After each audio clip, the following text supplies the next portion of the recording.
guys, pag-usapan lang natin sina Alden Richard at Jericho Rosales. Ika nga nila guys, bakbakan Team Alden versus Team Jericho Rosales. Sino ang mag-win kay Catherine Bernardo? Siyempre guys, no, marami nga naman kasi guys talagang aminado na gusto nila si Jericho Rosales at Catherine Bernardo. Nauna nga naman kasi sila guys na spotted umano bago si Alden Richard. Kasi guys, pangatlo nga naman kasing nanligaw umano guys si Alden Richard kay Catherine Bernardo. Kita nyo naman guys, no, talagang marami nga naman kasi guys nanliligaw kay Catherine Bernardo. Grabe nga naman kasi guys dahil spotted una si Jericho Rosales, pero pagkakaalam na naman natin guys, diba, na siya ay binasted na ni Catherine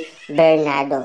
Baka hindi siya guys nagustuhan ng pamilyang Bernardo dahil iwalay din siya sa asawa at meron silang anak. Ang sabi pa dito guys, kung may nagpo-post na maging magjowa sina Catherine Bernardo at Alden Richard, tuloy din ang pagsiship ng fans kina Catherine at Jericho Rosales. In fairness, talagang buhay na buhay ngayon ang bakbakan ng Team Alden at Team Jericho Rosales sa social media na kanya-kanyang paandar para makuha ang atensyon ng ex-girlfriend ni Daniel Padilla. Para sa akin naman kasi guys, waging-wagi na si Alden Richard. Marami na kasi guys botong-boto sa kanilang dalawa. Unang-una dyan guys, 'di ba? Alam naman natin Kim Chiu, Bong Navarro na meron silang nabanggit. Siyempre guys, love life pa lang 'yon, 'di ba? At siyempre guys, Boy Abunda. Alam ko, alam din niya guys ang mga sikreto ng mga artista. Hindi naman guys magkakaroon ng pangalan si Boy Abunda kung hindi rin siya matinik na marites. Lalong-lalo na guys tulad ni Ogie Diaz at Christy Permi, di ba? At siyempre guys, no, sa palagay naman natin guys, no, worth it nga naman guys ang pagsasama ni na Alden Richard at Catherine Bernardo dahil solong-solo ni Alden Richard si Catherine Bernardo sa Canada. Hindi nga naman kasi guys tulad ng dati na pinag-iiwalay sila after ng shooting.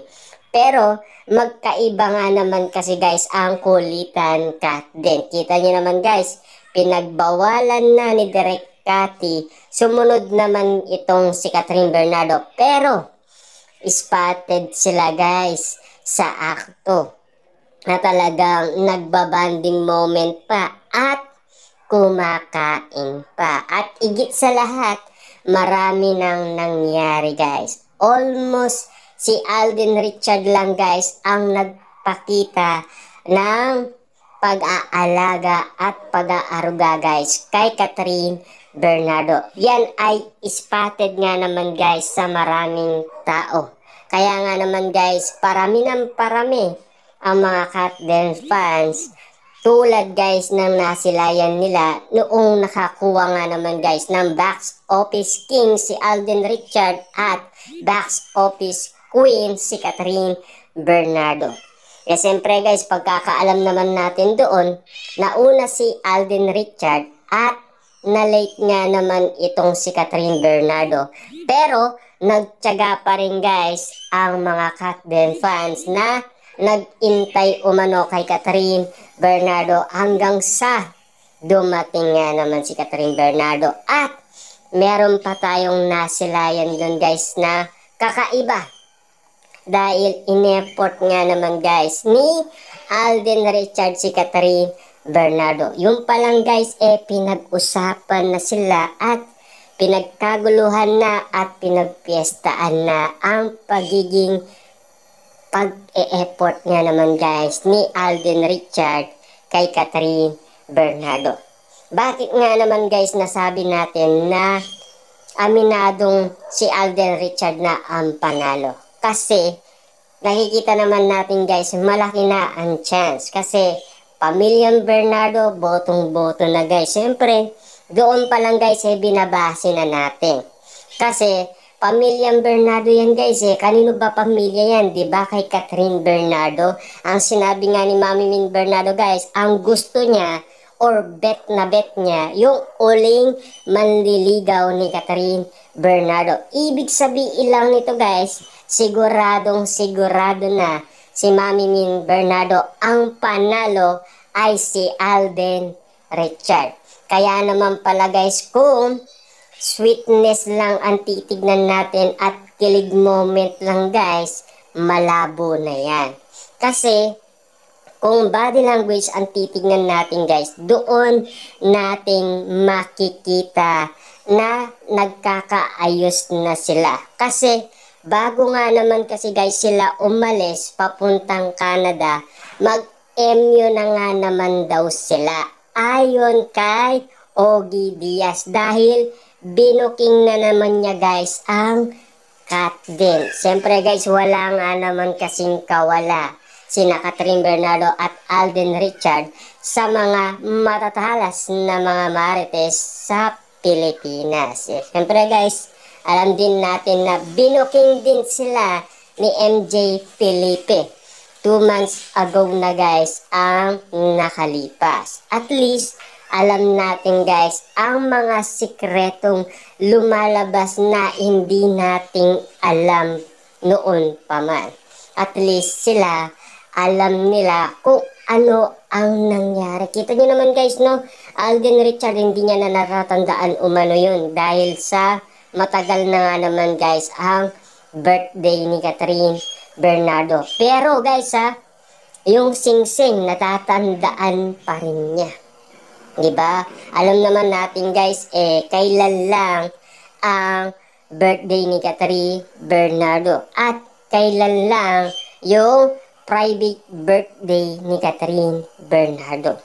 Alam naman natin guys, no? Kasi spotted nga naman kasi yung singsing sa private birthday ni Catherine Bernardo na hinanda umano guys ni Mami Min Bernardo sa kanya. At siyempre, pinakilig na naman guys ni Alden Richard ang mga fans dahil nag-viral nga naman kasi guys ang video dahil meron nga naman siyang bit-bit na bouquet na bulaklak at mga regalo. At kitang-kita naman natin guys, no? Napaka-special nga naman kasi ang kaarawan ni Catherine Bernardo nung araw na yon dahil pinagkaguluhan sila ng mga netizens, mga fans, media, siyempre guys pinagkaguluhan sila. At lalong-lalo na guys, spotted nga naman kasi ang binigay ni Alden Richard na singsing. Siyempre guys, no, alam naman natin kung ano ang ibig sabihin ng singsing. Siyempre, si Catherine Bernardo, kailangan niya kasi guys ng healing. Siyempre guys, no, L3 nga naman daw ang tawag sa tinawag ni Catherine Bernardo sa ibinigay nga naman guys ni Alden Richard. At siyempre, kapansin-pansin nga naman guys na talagang yung usapan pa lang nila guys parang kinikilig na si MJ Felipe sa kanilang dalawa. Kasi abang nagsasalita sila guys makikita sa kanilang tuwa na sila ay kinikilig umano. Kaya itong si MJ Felipe guys, hindi siya makapaniwala na si Catherine Bernardo nagbalik na ang tunay na Catherine Bernardo. Nagbalik na guys ang Catherine Bernardo na dating pasaway at kalog na kalog. Nagbalik na nga naman guys ang Catherine Bernardo na galing umano guys sa ongoing bulilit.